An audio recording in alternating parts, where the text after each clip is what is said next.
Assalamualaikum warahmatullahi wabarakatuh. Perkenalkan, nama saya Desvira Syahrani dengan NIM F1C121003.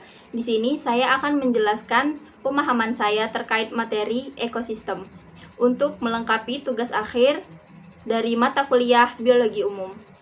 Definisi ekologi menurut NHT Siahaan dalam buku Hukum Lingkungan dan Ekologi Pembangunan tahun 2004, ekologi merupakan cabang ilmu pengetahuan yang mencari tahu hubungan organisme atau makhluk hidup dengan lingkungan sekitarnya. Dapat dikatakan, ilmu yang mempelajari tentang hubungan timbal balik antara makhluk hidup dengan lingkungannya adalah ekologi. Secara etimologis, ekologi berasal dari bahasa Yunani, yakni oikos dan logos. Oikos berarti rumah atau habitat dan logos berarti ilmu pengetahuan. Maka, dapat diartikan jika ekologi ialah cabang ilmu pengetahuan yang mempelajari rumah atau habitat. Dalam diktat berjudul Pengertian Ruang Lingkup Ekologi dan Ekosistem, karya Suyut Warno Utomo dan kawan-kawan, ruang lingkup biologi diawali dengan tingkatan yang paling bawah, yakni individu, hingga ke tingkatan teratas, yaitu biosfer. Jika diurutkan, maka ruang lingkup ekologi meliputi individu atau organisme, populasi, komunitas, ekosistem, dan biosfer. Berikut penjelasannya. Yang pertama, organisme. Organisme merupakan benda hidup atau makhluk hidup. Yang kedua, populasi. Populasi merupakan kumpulan organisme yang sejenis dan hidup di suatu daerah tertentu. Yang ketiga, komunitas. Komunitas merupakan kumpulan populasi dari berbagai jenis organisme yang berkumpul di suatu daerah tertentu. Yang keempat, ekosistem. Ekosistem merupakan hubungan timbal balik antara makhluk hidup dengan lingkungan sekitarnya, baik makhluk hidup ataupun tidak hidup, sehingga membentuk sistem ekologi. Yang kelima, biosfer. Biosfer merupakan lapisan bumi di mana ekosistem berada. Kira-kira letak biosfer mencakup 900 meter di atas permukaan bumi, beberapa meter di bawah permukaan tanah, dan beberapa ribu meter di bawah permukaan laut. Selanjutnya, autoteknologi. Autoteknologi yaitu cabang ekologi yang mempelajari suatu spesies organisme atau organisme secara individu yang berinteraksi dengan lingkungannya.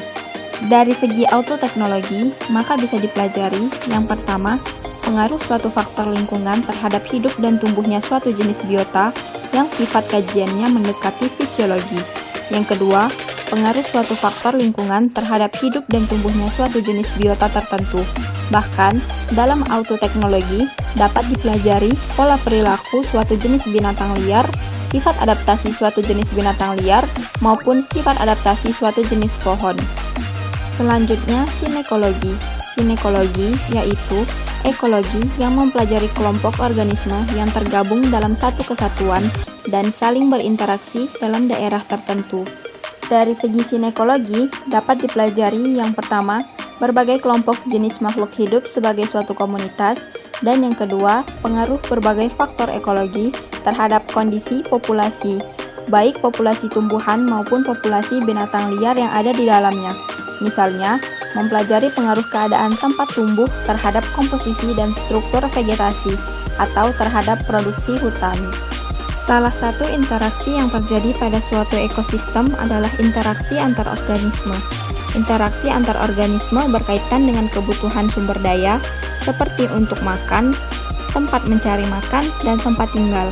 Sementara itu, ada beberapa bentuk interaksi antar organisme dalam ekosistem, antara lain interaksi netral, predasi, kompetisi, dan simbiosis. Yang pertama, netral. Netral merupakan hubungan yang tidak saling mempengaruhi atau mengganggu satu sama lain. Contohnya sapi dan kupu-kupu. Yang kedua, predasi. Predasi merupakan hubungan antara pemangsa atau predator dengan mangsanya.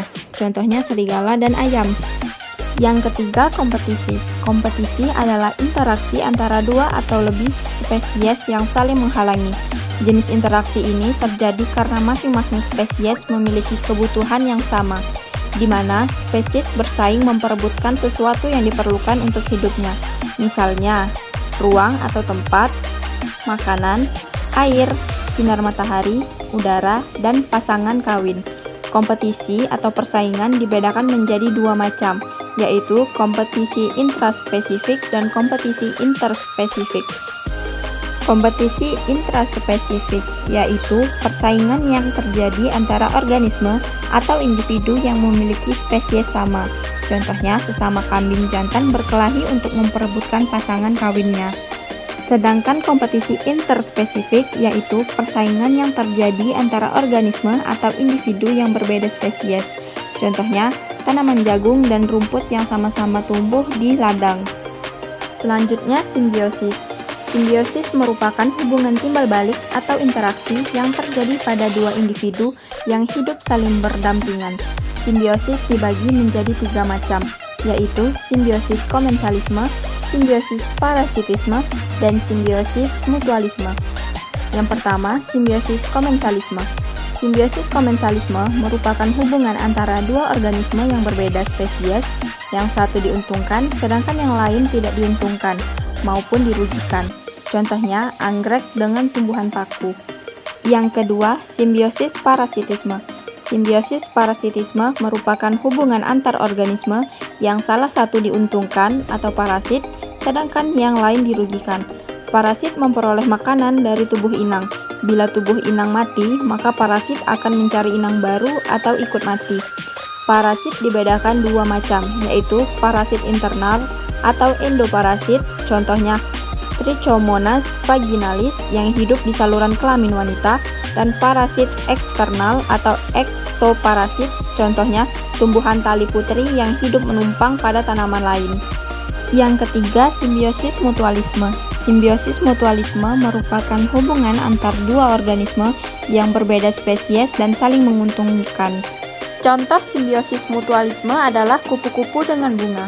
Kupu-kupu menghisap nektar pada bunga, sedangkan sebagai timbal baliknya, bunga matahari mendapatkan bantuan dari gerakan kupu-kupu untuk penyerbukan.